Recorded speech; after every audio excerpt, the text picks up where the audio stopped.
Good evening. I'm Robert Lawrence, Professor of International Trade and Investment at the Kennedy School, and it's my pleasure to welcome you to this forum event sponsored by the Business and Government and Campaigns and Politics Professional Interest Councils, in addition to the Center for Business and Government. I think it's no exaggeration to say that when it votes this month on the agreement concluded at the Uruguay Round, the United States Congress is going to have a historic impact on the future of the world trading system. I think the question before us is what that impact is going to be.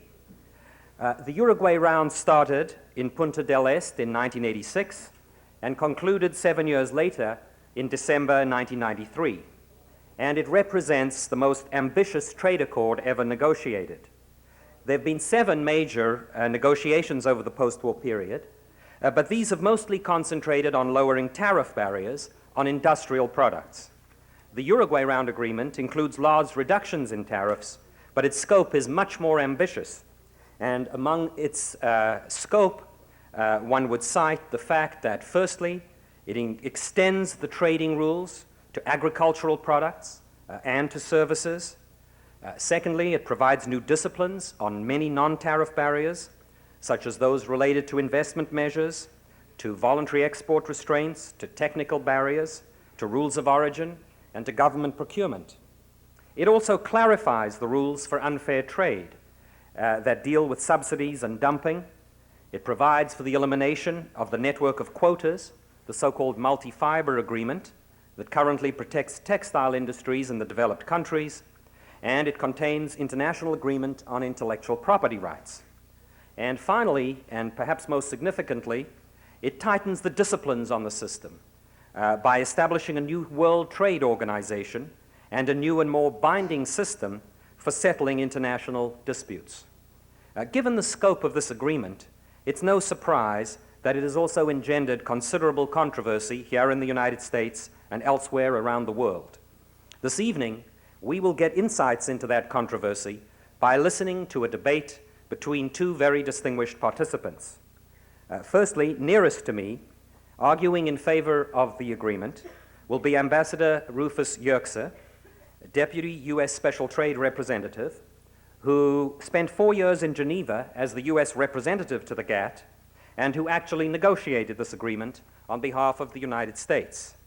On his left, arguing against the agreement, will be Dr. Pat Choate, a distinguished political economist and government official, and a veteran of many economic policy debates in Washington. Pat is the author of numerous books and articles, including The High Flex Society, America in Ruins, and together with Ross Perot, Save Your Job, Save Our Country, Why NAFTA Must Be Stopped Now. So we really have the right people for our debate this evening. The format will be each speaker will present his argument for about 15 minutes. We will follow with 5 minutes of rebuttal to each of them, and then turn to the audience for questions.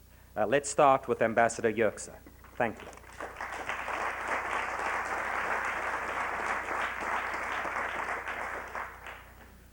Thank you very much, and thank you for inviting me tonight to the Kennedy School for this very important forum. I want to begin by echoing what our moderator has said about the importance of this decision that is going to be taken by the United States Congress in the next week. In my view, this will be the most important international economic policy decision of the last 50 years. And the consequences for the United States of making the wrong decision are indeed grave. And that is why I think it's so important to have forums of this nature. I certainly welcome the opportunity to be here with my good friend, Pat Choate. As you will see from the discussion, we don't always agree with one another, but we share a healthy mutual respect, and we have worked on these issues for many years, so I hope the forum will be useful to you in helping to shed some light on this difficult subject.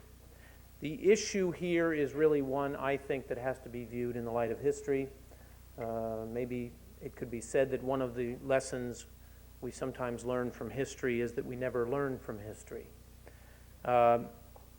The United States, just in the 20th century, has taken, at two separate occasions, two very different approaches to its relationship to the international economy. Following World War I, we decided to withdraw from international cooperation, isolate ourselves from the international community, both politically and economically. We rejected the League of Nations. We passed tariff increases culminating in the famous Smoot-Hawley Act of 1930, after which international cooperation collapsed, the Great Depression deepened, and World War II eventually was the final result. After World War II, we tried a very different course of action. We promoted international cooperation. We developed not only the UN system, but also the so-called Bretton Woods institutions and the GATT. The result, although not perfect from anybody's standpoint, was to usher in 50 years of unprecedented prosperity and economic growth around the world, but also relative peace and stability. So that really, to me, is the relevant historical analysis. The question then becomes, what about this agreement, and what does it do for our international economic relationships and for the improvement not only of the American economy and the American way of life, but of economic stability around the globe? I think every analysis that's been done on this agreement by responsible economists will show you that the economic benefits of this agreement are clear. They are both broad and deep. They benefit virtually every sector of our economy, and that is why this agreement is supported by virtually every major industrial, agricultural, services, and consumer group in the United States, but more importantly, supported by the three presidents who had a hand in negotiating it, starting in the Reagan administration, through the Bush administration, and now President Clinton. It is supported by every living Nobel Prize-winning economist, 40 of our nation's governors, our state attorney generals, the majority and minority leaders of the House of Representatives, the majority leader of the Senate, and I hope soon Senator Dole, the minority leader. It was supported by 123 governments around the world. Virtually every other major industrialized country that is an ally of ours has worked hard to bring about this agreement. Let me say, first of all, that the attacks on this agreement are based on a misunderstanding of its basic principles and its effect on U.S. law and on our rights as Americans. First of all, the charge that it will undermine or threaten American sovereignty. This has been successfully rebutted by almost all of the objective observers, including the American Bar Association, our state governors, noted jurists from Mr. Robert Bork to the, I'm sorry, I'm losing the name. I'll get back to the noted jurists in a moment. But the real question for us here is not whether this agreement somehow undermines our sovereignty, but because clearly it does not. Clearly, we are able to maintain our current framework of laws and institutions under this new World Trade Organization. In fact, the agreement itself specifically recognizes that the United States and other countries may maintain health, safety, and environmental laws that are higher than international standards. It specifically recognizes that, that the only consequences of a disagreement under this New World Trade Organization will not be to change the national law of any government, but merely to lead to a trade dispute between two countries with a dispute settlement mechanism that should make it easier for countries to resolve those disputes amicably. But the real issue about this agreement is, what is our choice in the emerging global economy? Are we going to seek broad rules and principles for fair trade between governments, for opening up world markets to international trade in a way which will create a more level playing field for the United States. For 50 years, we've been an open economy. We have seen the consequences of other countries around the world not being as open to us as we were to them. What this agreement is all about is making the playing field level for American businesses and American workers so that we can operate in export markets around the globe. And exports more and more is the source of the growth in our economy. About 2/3 of the future growth in our GNP is going to come from international activity. International activity already represents 1/3 of our economy and is growing all the time. I would argue that your future, my future, the future of all Americans lies in our being able to compete effectively in a global economy. And there is no salvation in economic isolationism. The people who are preaching this, the new apostles of protectionism, are selling you an economic myth. They want you to believe that you can only keep your jobs by having rich countries sell to one another and precluding competition with countries that have lower wage structures or lower standards for their workers or their citizens than we do. This totally ignores the fact that most of the dynamic growth in the international economy, including in our own economy, is from selling to markets around the world that are the so-called developing nations, the rapidly emerging economies of Latin America and Asia, countries which are looking to the United States not just as a model of how they should structure their own economic systems, a more open, pluralistic society with democratic governments, with open institutions, with freer competition, with less autarky in their governmental and in their economic structures, and rather a commitment to the principles of open markets and competition which have made the American economy so dynamic. That's the reality of what's happening out there in the world economy. Not, as Mr. Perot has suggested, small dictatorships around the world that are going to dictate to the United States. You know, I served 4 years as our representative in the GATT, and the only dictatorship I can think of that he must be referring to is Cuba, and Cuba does not even participate actively in either the GATT or the WTO. And the thought that Cuba is going to be able to dictate to the real players in this system is, I think, based on a misunderstanding of the realities of these international institutions.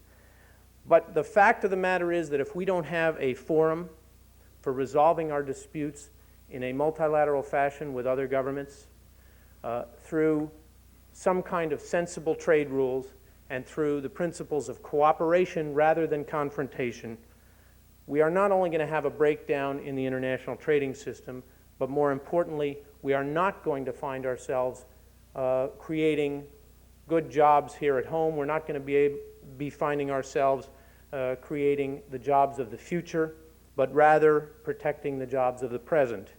And as that happens, we will find ourselves carving up a smaller and smaller pie. I think if we reject this agreement, an agreement which has been painstakingly negotiated by 123 countries around the world, and as I said, these are many of them emerging democracies, many of them countries that are looking to the United States to strengthen this system of international cooperation rather than to destroy it. And if we decide to destroy it, I think we will find that the rest of the world will follow us down that path, and we will be returning to a much, much darker time that in the long run made Americans pay a terrible price. Now, I think the issue is just that simple, whether or not we're going to commit an error of tragic proportions or whether we're going to continue to build on a stable international economy that, despite all of its faults, despite all of the painful adjustments it's brought to Americans, has made us better as a society, has given us economic growth and economic wealth, which now the rest of the world wants to know if we are going to commit ourselves to sharing on a global basis. I want to finally say that I never did remember the name of that noted jurist, but I will be glad to look it up during the break. I look forward to the rest of the discussion. Maybe by the time of the rebuttal, I'll have remembered it. Let me just mention one other thing. You know, I think some people would like to see a trade policy in this country which says we will treat other countries the way we wouldn't allow them to treat us. Many of the principles that we've developed about our trade policy are based on the demand that other countries adhere to trade agreements and adhere to trade rules. And yet the opponents of this agreement say we cannot sign on to an agreement that obligates us to adhere to a set of international trade rules because it would undermine our sovereignty. In essence, what they want is a trade policy that says let's hold other countries in the world accountable for violating trade rules, but let's have the right ourselves to do anything we want so that we don't have to adhere to them. I think in the final analysis, it's a little bit like the story of the fellow in a small town in Missouri who was tried for stealing a horse. And the horse he had been accused of stealing was from a local merchant who wasn't terribly popular in the town. And the evidence against him was quite overwhelming, but the jury had a lot of sympathy for the young man, so they looked long and hard to find a way to get him off the hook. And finally, when the time came to read the verdict, the foreman said, "Your Honor, we find the defendant not guilty provided he returns the horse." And the judge says, "That's not a proper verdict. Go back and reconsider." So he goes back and reconsiders. The jury goes back and reconsiders and comes back and says, "Your Honor, we find the defendant not guilty, and he can keep the horse." I think some people, and I'm afraid my friend Pat Choate falls into this category, would like a trade policy that is about that principle. I don't think it will work for us, and I don't think it's the basis for a stable, cooperative international society in the future. Thank you very much.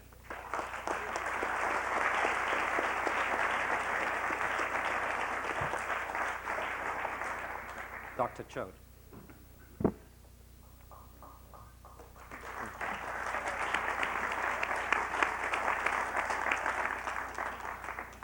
Ambassador Yerkes, Professor Lawrence, ladies and gentlemen.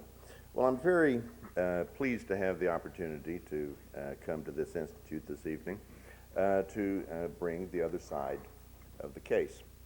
I think a starting point for us is to recognize that this agreement that is now before the Congress is in trouble in large measure because this administration has not encouraged and in fact has done everything within its power to discourage a full debate of this issue, as has been evidenced by the comments that were made by David Singer in the New York Times yesterday.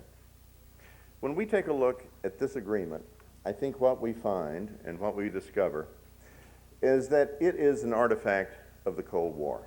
It is the last Cold War trade agreement. The idea to begin it came in 1981. It began in 1986. It has gone through 3 presidents. It was appropriate for a very different time. As my friend Rufus says, it is an agreement that helps other countries adopt our values. It was structured at a point in time when there was a Soviet Union. It was structured at a point when we were attempting to get other economies and democracies and societies to follow not only our economic model, but our political model. But when we take a look, what do we see? We see, yes, our form of economic structure and political structure works very well for us. But what we also find, it does not necessarily work well for others, and others may not want it. The Chinese will probably never have a market economy such as ours. The Europeans may well wish to continue a mixed economic model. It may well very be so that other countries will want even to adopt a Japanese-style model that blends the power of the state with the flexibility of the marketplace, where it is very difficult to discern the difference between the public and the private sector. And yet, this trade agreement is based upon the presumption that the rest of the world wants an Anglo-American type of economic system. When we go into the agreement itself, several things are quite troublesome. First is the economics. The best of studies that have been done say that this agreement, contrary to what Rufus says and the administration advocates, they say that it will have minimal effect. The Institute for International Economics says it may add 48 billion to the gross domestic product of this country. The GATT organization in Geneva a week and a half ago released a study that said that this agreement would add 122 billion to the gross domestic product, gross national product of the United States. But they also said that 4/5, 80% of those benefits would come from cheaper apparel and cheaper textiles. Now, if that is true, if the reportage that the Wall Street Journal has made on that study is true, it means that those benefits will come at a loss of about 1 million textile and apparel jobs. What it means when you take the International Institute for International Economics study is it means the per capita benefits will be roughly $16.25 per person in this country. How many of us are willing for 13 or 14 bucks savings on clothing to sacrifice 1 million jobs of our fellow citizens? A second basic question in this agreement is a political question. The creation of the World Trade Organization is a radical shift. It takes a contractual body and alters it and makes it into an independent international agency. It gives that body powers and authorities and procedures that it does not now possess. It allows that body to be a forum where other countries can challenge any U.S. law as an impediment to trade. It creates a forum in which that challenge will take place that is an absolute antithesis of due process and open justice found in this country. The judges will be trade officials from other countries and experts. There are no conflict of interest for them. The challenge itself that is brought against our law, the full and complete record of the challenge and the depositions and the support material cannot be released to the American public whose laws are being challenged. Only summaries can be released. Secondly, the proceedings themselves are done in secret, and the transcripts are kept secret, and the decisions are final. And if we lose in those proceedings, we're given a choice. Change your law or run the risk of having trade sanctions applied. And moreover, in a radical shift from the way that the current GATT operates, in this shift, the only way that those decisions can be overruled is for a negative consensus. All countries must agree. All countries, including the winning plaintiff, must agree to set aside. Otherwise, they take effect. This is a very troublesome thing. It means, by and large, that environmental laws, health, safety, or whatever other standards that we have put in ultimately can be reviewed. Our government does not have to change our laws, but if it comes to conflict head-to-head, we must pay. And we also agree that if we lose and a sanction is placed against us, we will not retaliate. We're the largest market in the world. We've been very aggressive in the past, but we agree that we will not retaliate. In other words, we throw that strength away with the World Trade Organization. Above and beyond the substance of the trade agreement itself and the World Trade Organization, the new political structure, there is something else here. And this is an appropriate place to speak to that. And that is this agreement, this trade agreement, before it can be converted into law, requires implementing legislation. One of the main reasons this administration's bill is in trouble tonight is they abuse the power that was contained in the fast-track authority that was given to them to take this trade agreement that has taken so long to be put into place. And what we find inside the implementing legislation are measures that are totally non-germane and that are politically offensive.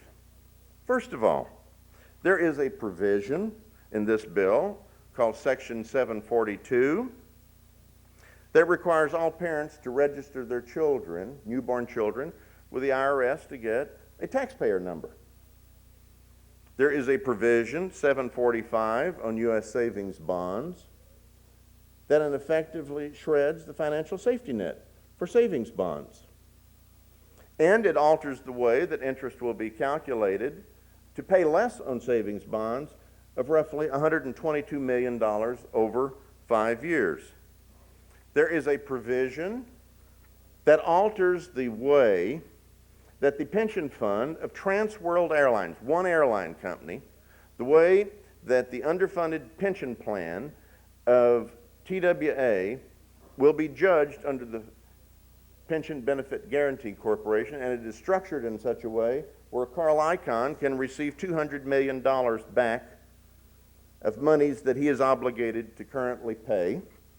There's a provision called Section 801 on pioneer preferences, which issues next-generation cellular telephone licenses. Now, this isn't a trade bill, but it issues next-generation cellular telephone licenses for 20% of the country.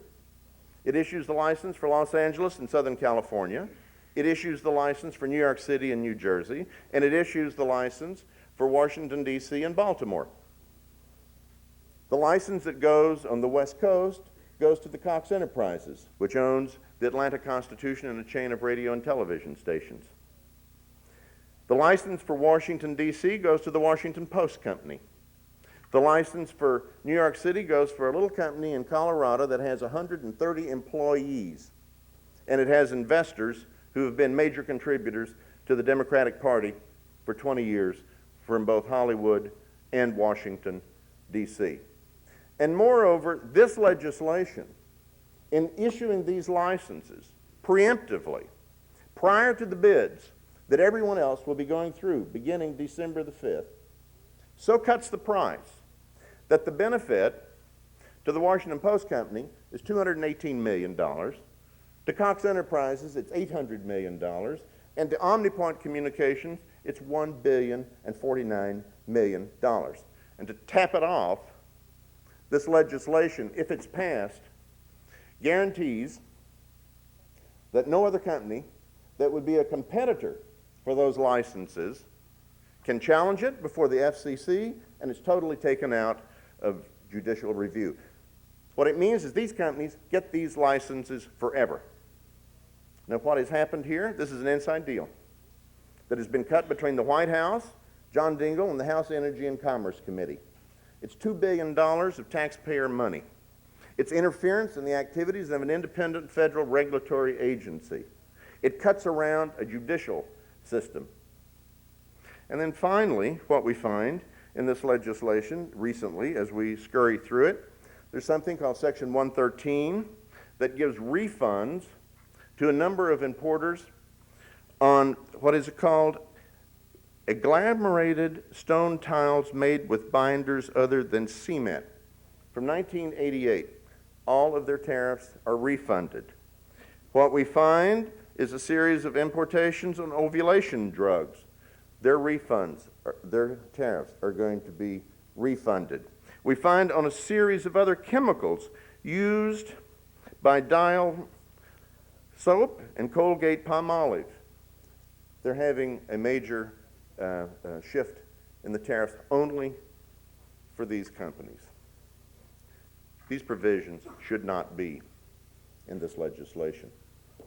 And then finally, the way this is structured for a vote, the vote will come and it will be made by a lame duck Congress. When one takes a look at the 91 lame duck members, 80 in the House and at this point 10 in the Senate, what you find is the deciding vote in both houses will be made by lame ducks. People have either retired or have been rejected by the American public. This is not the way to do business, folks. What should be done is this.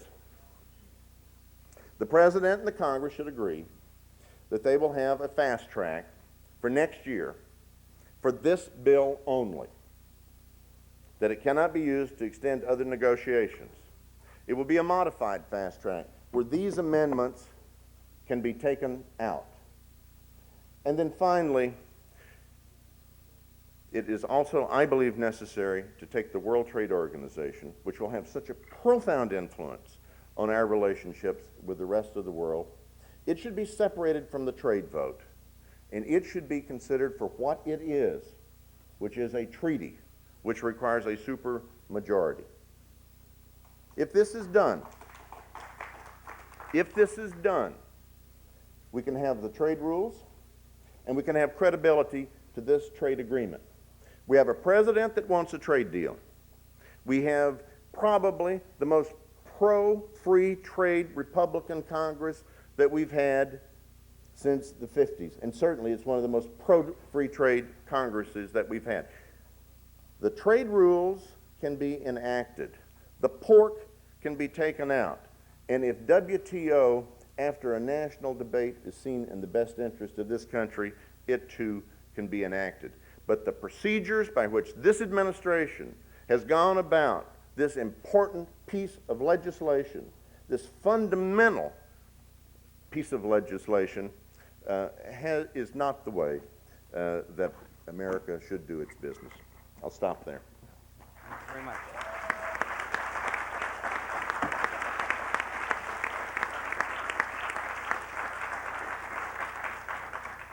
Okay, we will now give Ambassador Yerxa 5 minutes to rebut.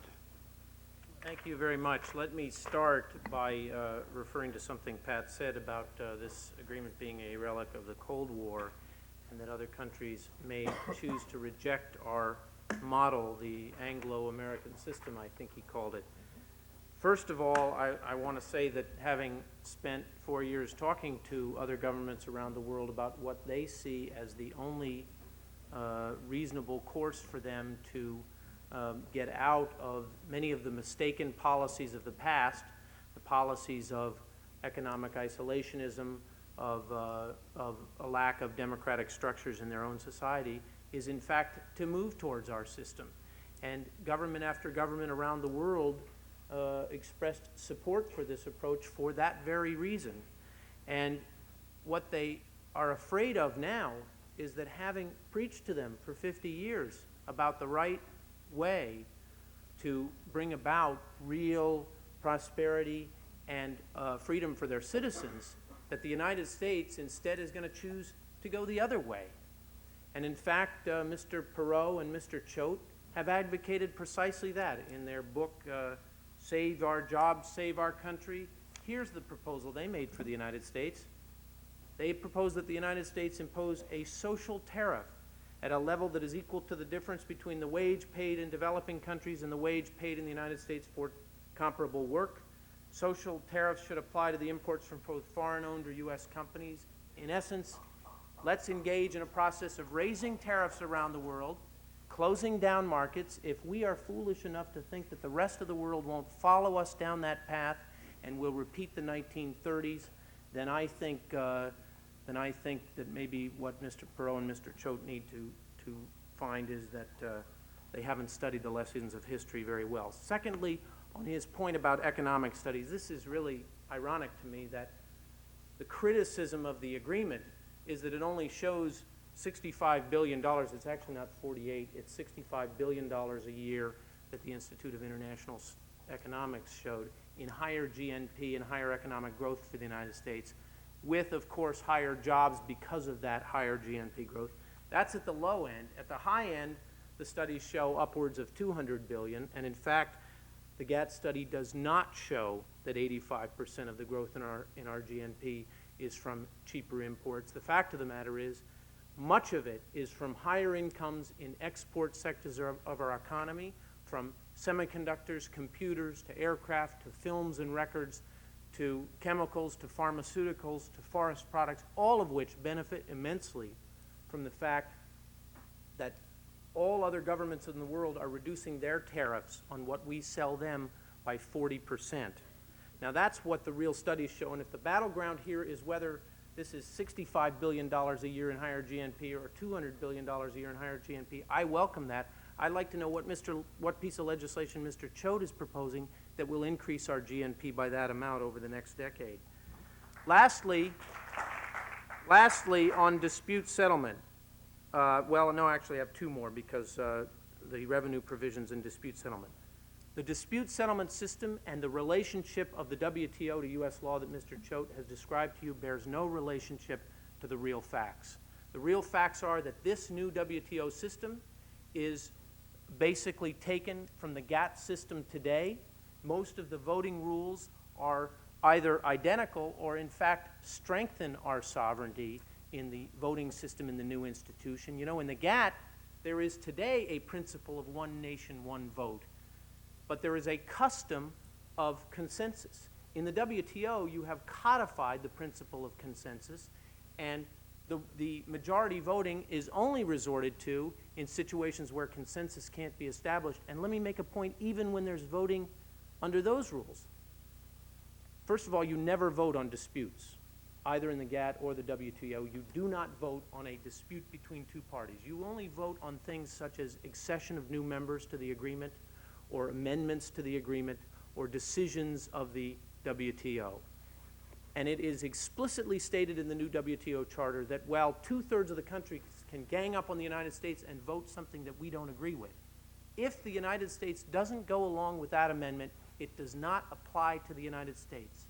In other words, a country which does not agree with a change in the rules and votes against it is not bound by the change in the rules. Now that is why the American Bar Association, most other people who've looked at it carefully come to the conclusion that this really does not alter the fundamental rights of the United States in the WTO versus the GATT. Secondly, these are not secret panels as he has described them. They're intergovernmental disputes with a panel that is actually selected by the parties. The U.S. government takes input from all interested parties in presenting our case to the panel. Summaries of the statements of other countries are made available to us. The panel reports are publicly disclosed at the end of the process. There are ethical rules, rules regarding conflicts of interest that will be applied to panelists and to the new appellate body that will be appointed in this WTO, which, by the way, will be an appellate body of eminent jurists worldwide who will hear appeals. Finally, he says any law can be reviewed on the assumption that the United States has lots and lots of laws which are designed to discriminate against international trade. The reason we want laws to be reviewed is that many countries around the world set up discriminatory standards. They say domestic producers meet one standard, foreign producers meet another standard. And if you allow that kind of system around the world and you allow countries to have that kinds of laws, what it basically means is you don't have any rules of non-discrimination in international trade. So yes, we want laws to be reviewed by it because the United States is a plaintiff in 87% of the cases. We already apply principles of non-discrimination to other countries. The problem is many other countries don't do it to us, and what this agreement calls for is for them to do it to us. Now finally, on the revenue provisions, I find this very, very disturbing because Mr. Choate is suggesting that the revenue titles, which were approved by massive majorities in both the Senate Finance Committee and the House Ways and Means Committee, drafted by those committees in order to offset the tariff revenue losses, are somehow a secret deal by this administration. It passed the Senate Finance Committee on a 19-0 vote with all Republicans and all Democrats supporting it, only one abstention. It passed the Ways and Means Committee by a vote, I think, of 33-2. Those revenue provisions, by the way, this pioneer preference proposal that he described for you as a massive giveaway to certain licensees, you have to understand that today these companies make use of these broadcast spectra for free. They pay no fee whatsoever. And what this calls for is a licensing arrangement in which they actually pay money in order to use the system. He's suggesting that that's a massive giveaway to them. What I get for free today, and I have to pay 85% of the value for tomorrow, somehow I've gotten a windfall. This is the most curious logic I've ever seen. The other thing, of course, is he's cited a lot of little provisions that were added actually by members of Congress in an open democratic markup process, such as amalgamated stone tiles where the tariff treatment is being changed because one U.S. company argued that its tariff treatment was unfair. A member of Congress proposed that amendment, and it was approved by congressional vote. But is Pat Choate really suggesting that because of amalgamated stone tile, we should vote down the entire international trading system? I would find that to be about as irresponsible as the proposals that he and others have made to draw a wall around the United States and retreat from the world economy. It isn't in your future, and it certainly isn't going to be in our country's future. Thank you very much. Oh, and I remembered the name of the gentleman I was looking for, Michael Carpenter, who is the Attorney General of Maine and is the chairman of a National Association of Attorney Generals working group, who has indicated that they are satisfied with the provisions of the legislation as far as state sovereignty is concerned. Thank you. I presume, Pat, you'd like to reply. Yes, surprisingly. What I find offensive is that this administration submitted a 4,004-page implementing bill with support documents that reached the members of Congress exactly 48 hours before they were to vote.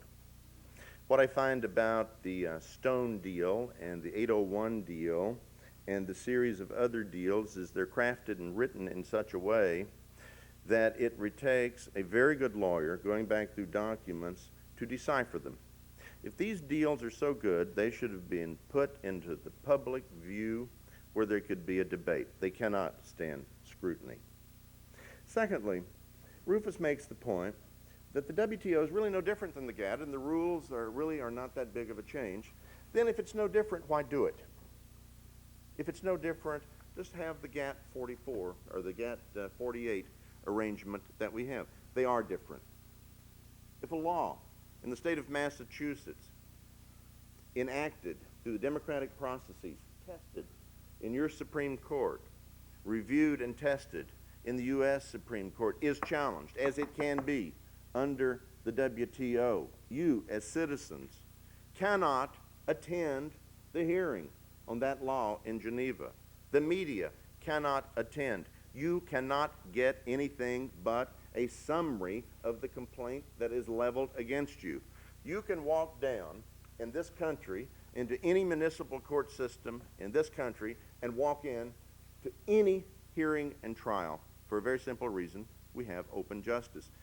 This is a star chamber approach to making decisions. Why would other countries want to emulate us, I would ask? Why would China? Why would Japan wish to emulate us?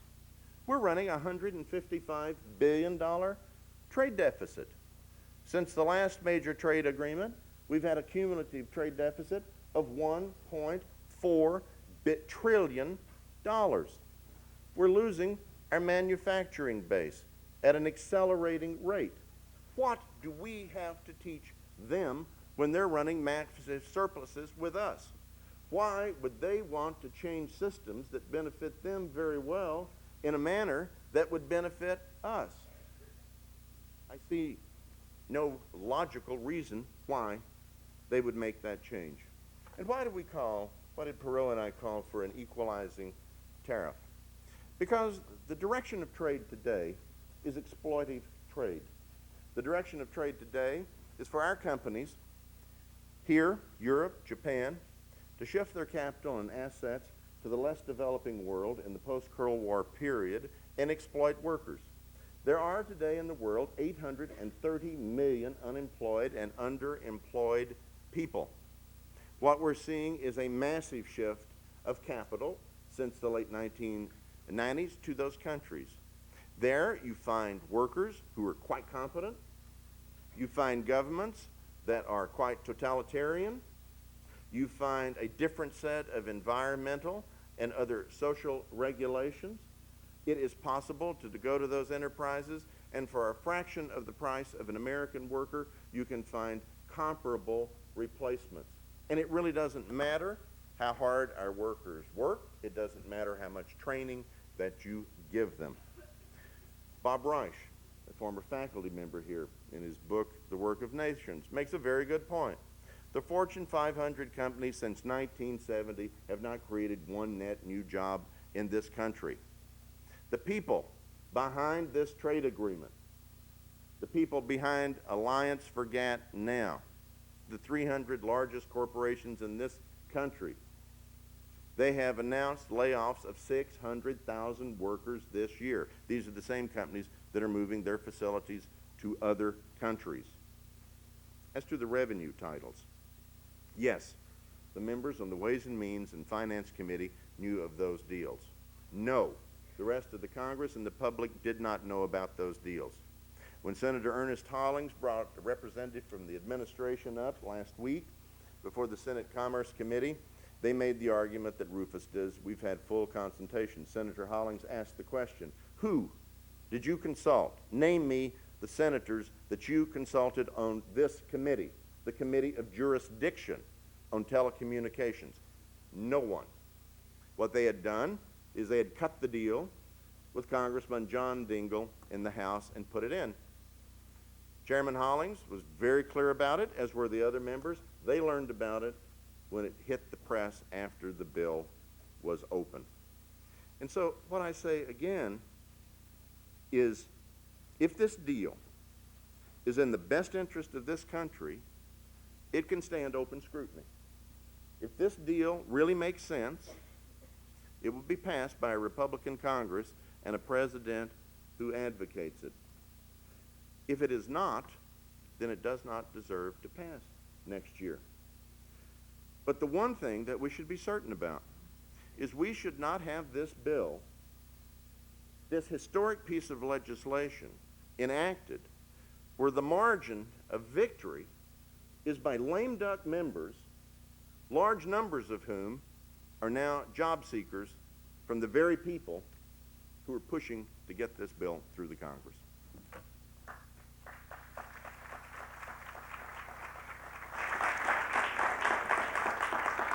Thank you very much. Let's go to some questions from our audience. What I'd like you to do is just identify yourself and your affiliation, and then to ask a question, not to make a speech, please. So let's start off over here. My name is David Gartner. I'm a student of political economy at MIT. My question's for Mr. Yerxa. I just first would throw out another name of a jurist. Lawrence Tribe, constitutional law professor over at Harvard, has pointed out that a vote on GATT that's about to take place is actually unconstitutional, since it undermines U.S. law and therefore requires a treaty with two-thirds vote. But since the Clinton administration has ignored him and those constitutional issues, I'm going to ask a different question, which is... Please, no speeches. No, this is it. If GATT is so good for...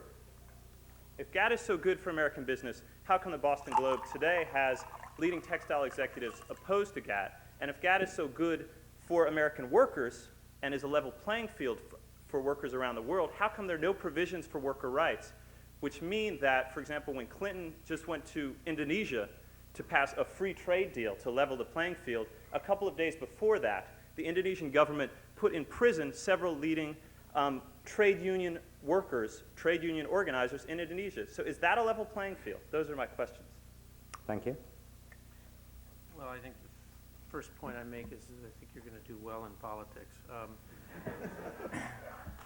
But the second point I would make is that the fact of the matter is that this agreement clearly is not going to solve all of the world's problems. It is not by itself and in of itself going to solve the problem of higher labor standards or even higher environmental standards around the world. The real issue is, what is the best way to improve those standards? Pat Choate has suggested that you're going to do it by imposing a social tariff on countries. This is going to have the following consequence. It's going to make it impossible for those countries to export. It's going to lead to a decline in economic activity in those countries, meaning greater unemployment, greater poverty, and then a sort of a grueling process of these countries of doing whatever it takes to survive, which doesn't mean passing new laws to improve the safety of their workers or their environment. It will mean doing more despoilation of workers and the environment just in order to survive. I would submit to you that the best way to see progress on these fronts internationally is to lift people through a process of greater trade and greater economic activity. That's the way we've seen progress in countries. You cite me a country that has had progress in improving the lot of its workers, and I'll tell you it's a country that has committed itself to expanded international trade. The only other thing I'd say about the textile executives that you cited, I will be glad to match with you a list of business executives and manufacturers in this country who support this agreement versus manufacturers who oppose it. Now, the contention is being made by Mr. Choate that the reason they support this agreement is that they want to move out of the United States and hollow out the American economy. The fact is, that's what's happening today. What Pat Choate is suggesting to you is that the status quo is better than a situation in which we've gotten other countries to break down and eliminate their trade barriers so that we can export to them. That's what this agreement is all about. Other countries are reducing their barriers far more than we are. We have an average tariff today of about 5%, and we're hardly reducing that at all in this agreement. But on the other hand, many, many countries around the world are using the excuse of this agreement with their own citizens to dramatically lower trade barriers in a way which will allow us to keep jobs here at home in the United States and to export. Thank you. Please, sir. Hi, I'm Tim Bernstein. I'm a first-year MPP student here at the Kennedy School. I'd like to ask two questions. A quick one first to Pat Choate. They're teaching us in economics here that, and I believe you're an economist as well, that protectionism allows companies to raise prices and collect profits at the expense of surplus to the greater economy. By your own numbers, you say that the GATT has said the U.S. economy will grow by $120 billion a year, and yet we'll lose 1 million textile and apparel jobs. That works out, if I calculate correctly, to $120,000 every year that we are spending to save those million jobs. $20,000 jobs, the math just doesn't work out in your favor. I was wondering if you could defend that at all. I think we'd better stick with just one question. Yeah. Sure. The number is the GATT number, and it's at the end of 10 years. And when one takes a look at the benefits and the cost, what one says is, here's a country that already imports roughly 30 billion of textiles a year. We've lost 500,000 textile workers in this country. Secondly, we have no program to deal with displaced workers in this country. The 1,000,001 textile workers that will go are overwhelmingly women, minorities. They're concentrated in 8 states and in the urban areas. I think that what we're taking a look at is a cost that will be far greater than $100,000 when you talk about people who will be unable, most of whom will be unable to find jobs. They will be unable to relocate. They will move to welfare. Thank you. Please, sir. My name is Harry Pars. I'm the founder and owner of a small pharmaceutical R&D company that invents, develops, and protects, as well as cross-licenses, intellectual property all over the world. What I'd like to know is, what effect will this new GATT agreement have on intellectual property and my ability to do business? I don't see any such problems now in protecting our property and cross-licensing it around the world. Would it be affected? Yeah. People always say, I'm glad you asked that question. In this case, it's actually true, because Pat made the point about why we have to change the GATT and call it the WTO. The fact of the matter is, we have, through this Uruguay Round agreement, have actually created 3 new agreements. First of all, we replaced the GATT of 1947 with a modern, updated GATT. Secondly, we created an agreement on trade-related, on trade and international services, the so-called GATS agreement. And third, for the first time, an international agreement on trade-related intellectual property, which essentially commits governments around the world to maintaining effective protection of patent, trademarks, and copyrights. It, of course, provides for quite a long transition period for developing countries, because developing countries cannot immediately bring into place these systems. But what the countries that have brought these systems into place have found is exactly what's the case in the United States. It stimulates inventive activity. It creates greater opportunities for new businesses. It creates new inventions. It creates scientific advances. And so most of the governments around the world came to the conclusion that at first it was us pushing them to this new intellectual property agreement, but they ultimately came to the conclusion that if they're going to have a really dynamic and stable economy, and one which brings benefits to their society, that they need to respect intellectual property. This agreement creates standards for patents which have to be met by all governments. It creates obligations to enforce patent standards. It is based largely on the principles of patent law of the United States and other industrialized countries. But as I said, we have to give developing countries a transition period to bring this into place, because if we insisted on it immediately, most of them could not carry it out. But in the long run, for the pharmaceutical industry as well as others, it means the greater certainty that there won't be $65 billion a year in piracy, in counterfeiting. That's true for our pharmaceutical industry, for films and records, for our computer software industry, and for a number of others. And let's remember, the U.S. is by far the repository of this kind of inventive process throughout the world. This is an agreement that's perfectly suited to the products of the mind. May I just comment on that? Please, no, I don't want to have a long dialogue. We have other people waiting. I understand. Pat, would you like to? Yes, I think you're going to lose under this arrangement. The developing countries can steal your technology for 10 years with impunity. The second thing is you'll go into their court systems, and you'll be 20 and 30 years into a court system, and by which time all of the benefits will be lost. Third, this country gives up the right to use Super 301. In other words, if you have any complaint, you must take it through the WTO. You can't go back to your government and ask them to take unilateral action against another country that is engaged in a shabby practice against you. You're going to lose. Thank you, please. My name is Ollie Grandy. I'm a member of the Truth Squad. Hello, Pat. Hi. Pat helped organize the Truth Squad. I'd like to quote a couple of people about Smoot and Hawley, our good friends. Dr. Ravi Batra of SMU said on a radio program that in the year of the Depression, the fallen GNP was 48 billion, and the fallen net exports was 700 million. And he said if the fallen net exports was 700 million, that's 1.5% of the fallen GNP. And if you want to attribute the Depression to Smoot and Hawley, you can attribute 1.5% of it to those two individuals. Are you getting to a question? Yes, yes, I am. But you must attribute the other 98.5% to other causes such as what was mentioned by Louis T. McFadden, the chairman of the House Banking Committee at the time.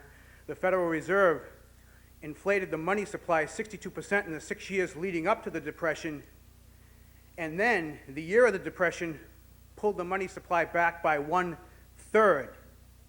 And he said the Depression was not accidental.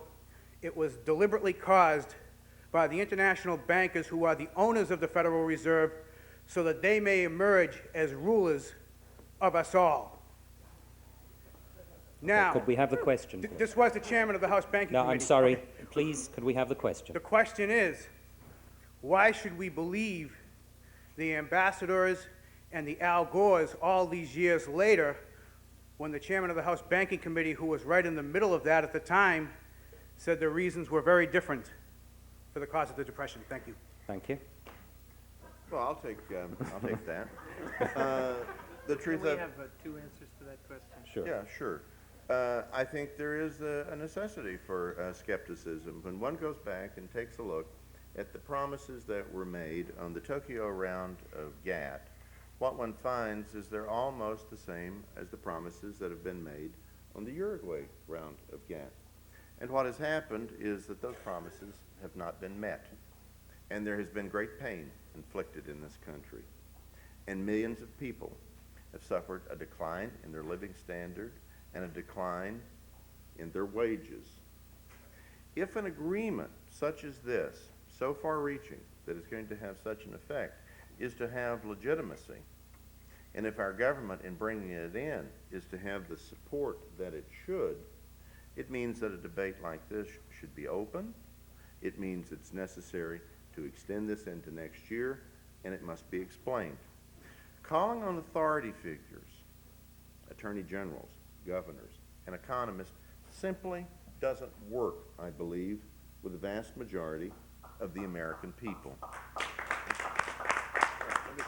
Let me just give one other point on this. On the attorney generals, 40-plus attorney generals raised a question in a joint letter. 3 attorney generals met with the Office of the United States Trade Representative. A significant number of the attorney generals don't support this agreement. On the question of hundreds of economists supporting this, in the middle of the NAFTA debate, 300 economists sent a letter to the White House endorsing the NAFTA agreement. I had someone call all 300, got to 150, ask a very simple question. This is an 1,100-page agreement. You've put your professional name on the line on this. Did you read what you endorsed? It turns out that 8 out of 9 had not read it. What they endorsed was the concept of free trade. But let me suggest this. A free trade agreement, a true free trade agreement, can be written in 1 page. An agreement of 1,100 pages, 1,100 pages, involves choices. And in many cases, it involves taking second choices and third best choices. How can someone endorse something with all of those choices that they haven't read? Again, I come back and I say to people in my radio and television shows is don't take my word for this, don't take Rufus's word for this, get the text and read it yourself. Don't read summaries, read the text. Well, Please. let me first of all answer by saying I think it's probably true of this as it is with many other significant either agreements or pieces of legislation that the nation has debated. A large number of the most vocal opponents as well as vocal supporters have probably never read it. But that isn't the real issue. The real issue is what are the common sense elements of this debate, and who do you believe? Now, I understand why many people find this sort of siren song of protectionism very alluring. And I think Pat does a wonderful job of making it sound alluring.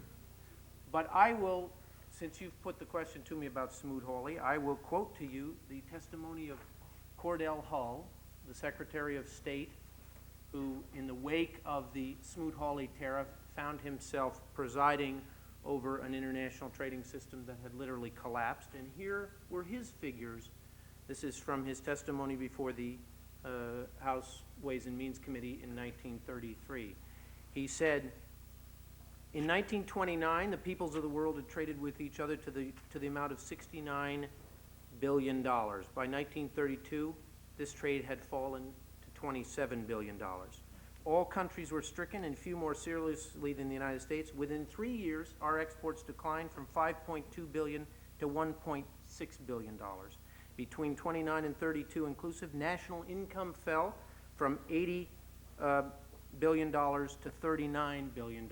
Cash farm income fell from $11 billion to $4 billion.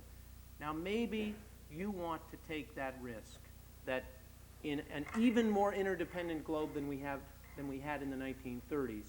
By embarking down the road that is so alluring of America first isolationism, that we will somehow improve our own way of life here, our own incomes, and the world economy. I would suggest that what we're going to see is both, if we followed that course, which I don't think we will, is both financial as well as business collapse in this country, and a very, very serious period of reappraisal of whether the people who led us down that path knew what they were talking about. Thank you. Please, sir. My name is Tony Chanella. I'm not a student. I did exactly what Pat Choate did, and we have a bunch of us have copies of the GATT agreement. Of course, this is the summary. It's 22 times the actual size of this in reality, which doesn't surprise why anybody has never read it. I want to thank you for the forum, and thank you both for coming. Ambassador Zerxa, I spoke to Ambassador Cantor on the radio and was cut off before I had my question answered. He described the job losses and the fact that many people will be trained if any jobs are lost, and I'd like you to name 5 specific new careers that not only will be created by this trade agreement, but people will be trained to do in the United States if they are lost jobs. Well, first of all, I apologize if you were cut off. I'm sure it was the moderator of the program with his finger on the button rather than Ambassador Cantor who cut you off, but I'm sure he would have been glad to talk to you about it. I think it is a question that ought to be answered, because obviously what we're talking about here is an agreement that is going to bring about significant changes. The thing you have to understand is that the vast majority of these changes and adjustments are going to be made by other governments around the world in other countries, not by the United States, because in reality we have very little trade protection here at home today. Correct. Can you just name 5 new careers that will be created by training? There are some sectors of our economy which will face adjustments as we slowly phase out trade protection.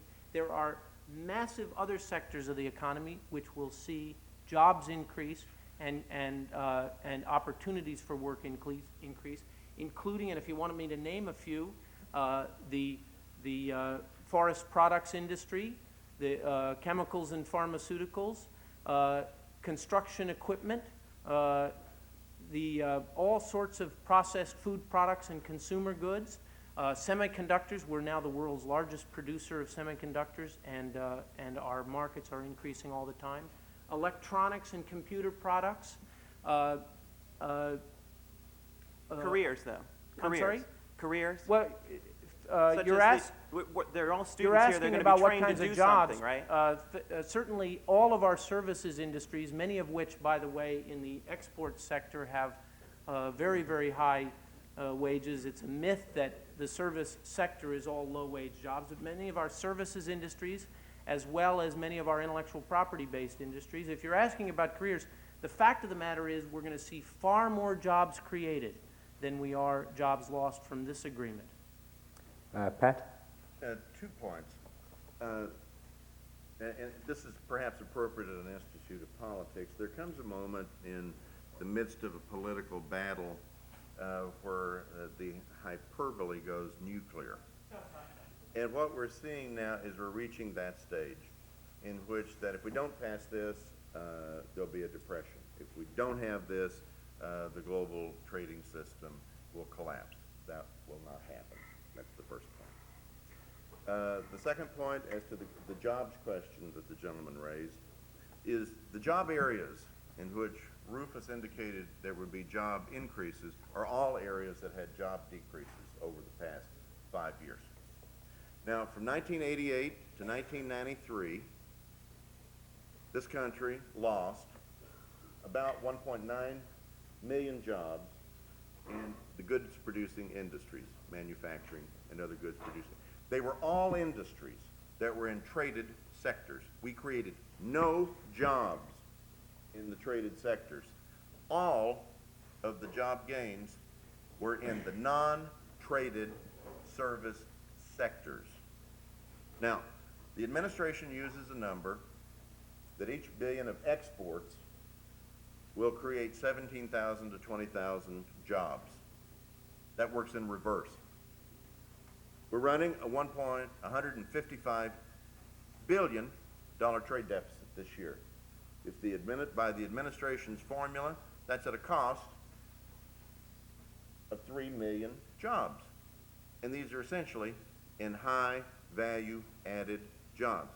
It seems to me that the burden is on the administration in this trade agreement is to tell us how this trade agreement will reverse the trade deficits with Japan, Thailand, Korea, and China, which they have been unable to do after repeated bilateral negotiations. Okay, let us just take 2 more questions. I'm sorry. Please. Hi, my name is Bob Blauman. I've been reading as best as I can the GATT agreement, and I find it very troubling. I talked to my congressman last year, and he's a senior congressman. I don't know if I should name him representative of Massachusetts. He said we're becoming a third world nation, and this was even before we passed the NAFTA agreement. And if President Clinton, when he came in July, promised, or June, whenever it was, with the governor's conference, promised there would be 300,000 new jobs created by this agreement. And the Wharton School of Business, I understand from watching C-SPAN, says that 1.4 million jobs in the textile industry is going to be lost. Now, that doesn't make sense to me. Why would we want to throw on the street the people that are the less skilled people that are going to have a tough time anyway? And do we value having a middle class in this country, or are we just going to throw it away? Well, I mean, obviously, we value not only a middle class, but how to make that middle class secure and have it grow. Let me tell you what's actually happening, because first of all, you have to directly take on the myth that this country is losing its manufacturing base. Actually, what's happened is we've had a 15% increase in output of manufactured products since the mid-1980s. But we're doing it with fewer and fewer workers. Now, why is that? This corporate downsizing that you hear about, let me give you a good example. We produce almost as much steel today as we did in the 1960s, just a little bit less. We do it with less than 1/5 the workforce. We produce almost as many autos and light trucks as we did in the 1960s, but we do it with 1/6 the workforce. What is happening as our industries become more competitive is that unless we have larger markets for those industries to sell to, we are going to face a declining job market in those industries. It's axiomatic. And the thing I find so ironic is that both you and Pat take the argument that since we've been losing these jobs in these industries, we should blame it on an agreement that hasn't even been adopted yet. That the fact of the matter is the free trade system you already got going. The problem is that we have other countries in the world that sell to us, and we can't sell to them. Now, there is no way to maintain a growing and stable manufacturing base in this country unless we can sell on world markets. It's just that simple. You can't sell And to if people we making can't $17 sell, please, no dialogue. if we can't Please. sell to other countries, that's the problem we're going to face. Now, the fact of the matter is, our exports to many of the markets that have been opening up to us have been increasing at dramatic paces. Our exports to Latin America have been increasing at almost 20% a year for the last 6 years. Exports to Mexico in the wake of NAFTA have increased 21%. Let me give you one good example. Automobile exports alone. I know Pat's going to tell you this isn't the real figure. He's wrong. we have increased auto exports to Mexico by about 700% since this agreement went into place. We're going to sell $1 billion in finished automobiles to Mexico for a very simple reason. Their barriers were higher than our barriers, and the NAFTA brought them down. Now, some people have cited the requests for trade adjustment assistance that have been filed with the Commerce Department as evidence that we're losing jobs. We've actually created thousands and thousands of new jobs in sectors like that because of increased trade. Pat? Well, I mean, the administration loves to talk about exports being up 17%. They don't like to talk about imports being up 23%. And so what you have, I mean, you've got to judge them by their own standards. They say that $1 billion of trade is equal to 17 to 20,000 jobs. The trade surplus with Mexico is disappearing. The trade deficit with Canada is increasing. The NAFTA trade deficit this year will be $11 billion. Under this administration's formula, that's a net loss of 187,000 jobs. And Rufus is right, I disagree with his numbers. Canada. But what you wind up with in the NAFTA circumstance on autos, yes, they're up on imports of automobiles. it's up, we're sending them 15, 16, 17,000 automobiles. They're going to send us over 200,000 automobiles. The number of exports from Mexico, from the big three, is growing at a much faster rate than the small base going to Mexico. We're a net loser. I mean, you've got to take a look at net trade position. It's not imports, it's not exports, it's net trade position that counts. Thank you. And the last question is yours. Yes, I'm Elias Rey. I'm from Mexico, and it seems that, like free trade, the flow of people asking questions does help because you clarify some of the things. Mr. Schultz, one question. I was gonna. It's amazing how even though you wrote in one occasion that GATT was the mother of NAFTA, and right now till the end you begin to talk about the NAFTA. And I found some inaccuracies in your numbers. One of the only countries with which the U.S. still has a surplus, it has been with Mexico, and it has not, the surplus has not been declining. As a matter of fact, it has been growing. Trade with between Mexico and the U.S. Eventually would reach $100 billion this year. And although despite all those prognostications, about lost job loss, if I'm not wrong, it has not happened. Data from last quarter seems to show that in the U.S. only 12,000 jobs have been lost, and due only to the forest industry basically in the state of Washington, and that's lost to Canada. So that's just a reflection. But my question is, what do you really propose? Beyond the procedures and what you call sitting ducks making decisions for a country, what do you really propose to generate growth for this country? Sure. Thank you. As to the question of the trade balance, in 1992, the trade surplus was over $4 billion with Mexico. It will be roughly $2 billion this year. That's the first. The second thing, 1/3 of the trade with Mexico is not trade as we would call trade. It's maquiladora trade. It's American companies sending semi-finished goods into Mexico, doing a certain process, and bringing it back. So the value of the trade is vastly overstated. What I would do and what I urge in the Mexican agreement is that we would have had a real labor rights movement. We would have urged the creation of independent unions in Mexico. We would have urged the government of Mexico to stop its procedures where they use the pact, which recently they've announced they're going to hold wage increases to 4%, though inflation will be 5 to 9%, which is a real wage cut for very poor workers. We say to our manufacturers that you will pay the Mexicans a living wage, and you will pay them some percentage of the American wage instead of paying them an average of $2.35 an hour in benefit. We don't want you abandoning your workers here, and neither do we wish you to exploit the workers of Mexico. I think we start with a basic assumption on our trade policy from this day in the post-Cold War period. Trade is not aid. Trade, first of all, must benefit the people and the workers of the United States. We're first in our trade policy. The second thing that I say in this is that our economy, its primary purpose is to serve our society, not to serve the benefit of the countries, not in effect necessarily be used as a mechanism to interfere in the domestic affairs of other countries.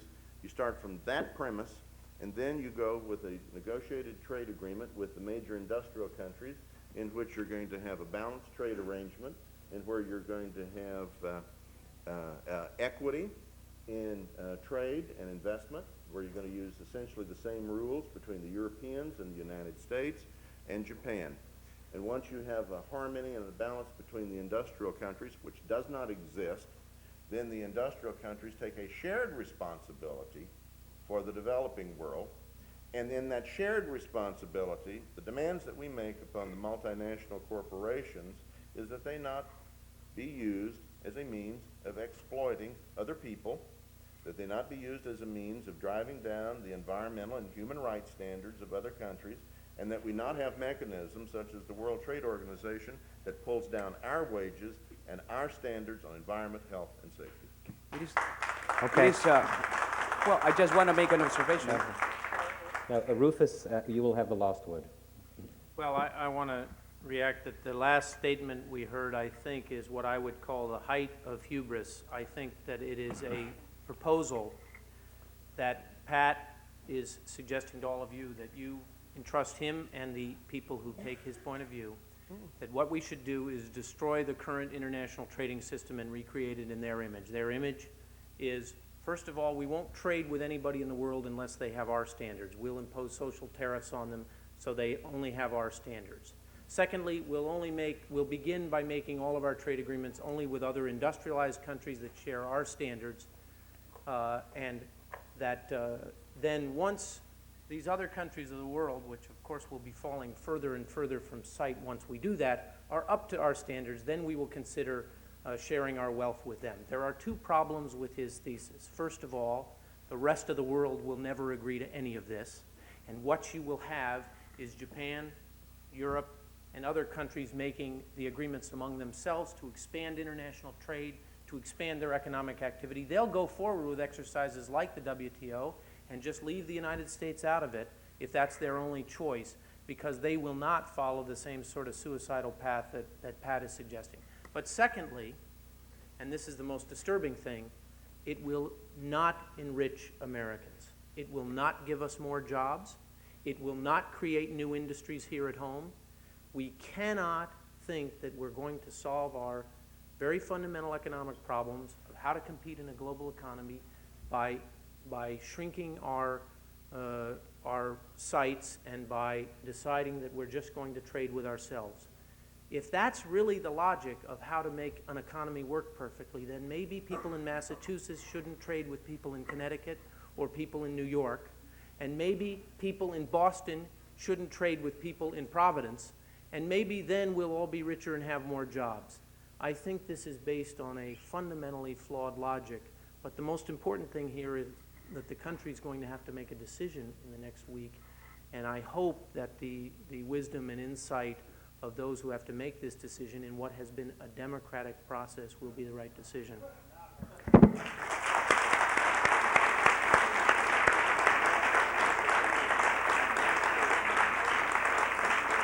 Well, thank you very much.